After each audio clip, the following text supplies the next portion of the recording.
கைன் master video எடிட்டரில் நேற்று 2 tool பற்றி பார்த்தோம். அதே மாதிரி இன்றைக்கும் பார்க்கலாம். மீடியா ஓப்பன் பண்ணி எந்த வீடியோ எடிட் பண்ண போகிறோமோ அதை எடுத்துகிட்டு அதை செலக்ட் பண்ணோம் அப்படின்னா டூல்ஸ் ஓப்பன் ஆகும்.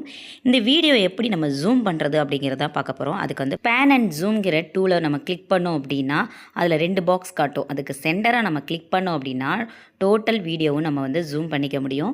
ஒரு மொபைலில் வீடியோ பார்க்கும்போது நம்ம எப்படி 2 ஃபிங்கரால் ஜூம் பண்ணுவோமோ அதே மாதிரி ப்ளே ஆகிட்டு இருக்கிற வீடியோ மேலேயும் நீங்கள் 2 ஃபிங்கரால் ஜூம் பண்ணிவிட்டு நீங்கள் ப்ளே பண்ணிங்கன்னா அதே மாதிரியே ப்ளே ஆகும். இது சென்டரில் மட்டும் இல்லாமல் up and down, left and right நீங்கள் எந்த பொசிஷனில் வேணுமோ அந்த பொசிஷனில் வச்சு நம்ம ஜூம் பண்ணிக்கலாம். நெக்ஸ்ட் டூல் பார்த்தீங்கன்னா ரொட்டேட் எதுக்கு யூஸ் ஆகும் அப்படின்னா நம்ம வெர்டிக்கலாக எடுத்த வீடியோ ஹரிசாண்டலாக இல்லை ஹரிசாண்டலாக எடுத்த வீடியோ வெர்டிக்கலாகவும் மாற்றிக்க முடியும். ஃபார் எக்ஸாம்பிள் கைன் மாஸ்டரை வந்து நம்ம ஹரிசாண்டலாக தான் எடிட் பண்ண முடியும். அதை உங்களுக்கு காட்டணுங்கிறதுக்காக நான் வெர்டிக்கலாக வச்சு தான் காட்டியிருக்கேன். இது வந்து நான் ரொட்டேட் யூஸ் பண்ணி தான் பண்ணியிருக்கேன்.